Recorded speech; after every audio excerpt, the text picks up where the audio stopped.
ಯಾಕೆಂದ್ರೆ ಮದುವೆ ಆಗಿದೆ ಆವಾಗಲೇ. Don't let your god down ಅಂತ ನಾನು ನನ್ನ ಹೆಂಡತಿ ಹತ್ರ ಜಗಳ ಮಾಡಿ ಗೆದ್ದುಬಿಡ್ತೀನಿ ಅಂತ ಅನ್ಕೊಂಡಿದ್ದೆ. ಆಯ್ತಾ, ಅದಾಗಲ್ಲ ಅಂತ ಆಮೇಲೆ ಗೊತ್ತಾಯ್ತು. ಸೊ 30 ಆದಮೇಲೆ ನಾನು ಅಕ್ಸೆಪ್ಟ್ ಮಾಡ್ಕೊಂಡ್ಬಿಡ್ತೀನಿ, ಏನೇ ಬಂದರೂ ನಾನು ಅಕ್ಸೆಪ್ಟ್ ಮಾಡ್ಕೊಂಡ್ಬಿಡ್ತೀನಿ. ನಿಮ್ಮ ಹೆಂಡತಿಗೆ ನೀವೇನು ಹೇಳ್ತೀರಾ? ಸತ್ಯ ಹೇಳ್ತೀರಾ? ಓಕೆ, ಒಂದ್ಸಲ ಏನಾಯಿತು, ನನಗೆ ಒಂದು ಕಾಲ್ ಬಂತು. ನನ್ನ ಕಾಲ್ನ ಆನ್ಸರ್ ಮಾಡಿ ಹಲೋ ಅಂತಂದೆ. ಹಲೋ, ನೀವೆಲ್ಲಿ ಸಿಗ್ತೀರಾ? ನನ್ನ ಆಫೀಸ್ ಹತ್ರನೇ ಸಿಗ್ತೀನಿ. ನಿಮ್ಮ ಆಫೀಸಾ ನಮ್ಮ ಆಫೀಸಾ? ಸರಿ, ನೀವೆಲ್ಲ ತೊಗೊಂಬರ್ತೀರಲ್ವಾ? ಓಕೆ ಸರಿ, ಹಾಂ ಅಲ್ಲೇ ಸಿಗೋಣ, ಬಾಯ್ ಅಂತ ಕಾಲ್ ಕಟ್ ಮಾಡಿದೆ. ನನ್ನ ಹೆಂಡತಿ ಚಂದ್ರನ ನೌಕೆ ಮೇಲೆ ಇರಲಿ, ಗಂಡಂಗೆ ಫೋನ್ ಬಂತು ಅಂದರೆ ಗೊತ್ತಾಗತ್ತೆ. ಸೊ ನನ್ನ ಹೆಂಡತಿ ಕೇಳಿದ್ರು, ಯಾರು ಫೋನ್ ಮಾಡಿದ್ದು ಅಂತ. ನನ್ನ ಹಳೆ ಗರ್ಲ್ ಫ್ರೆಂಡ್ ಫೋನ್ ಮಾಡಿದ್ಲು ಅಂತಂದೆ. ನಂಬಲೇ ಇಲ್ಲ.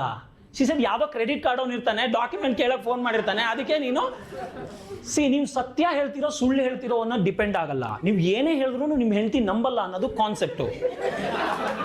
ಅದು 30 ವರ್ಷ ಆದಮೇಲೆ ಅರ್ಥ ಆಗ್ಬಿಡ್ತು ನನಗೆ. ಸೊ ನಿಮಗೆ ಸಿಚುವೇಶನ್ ಮ್ಯಾನೇಜ್ ಮಾಡೋಕೆ ಗೊತ್ತಿದ್ರೆ ಆಯಿತು. ಸೊ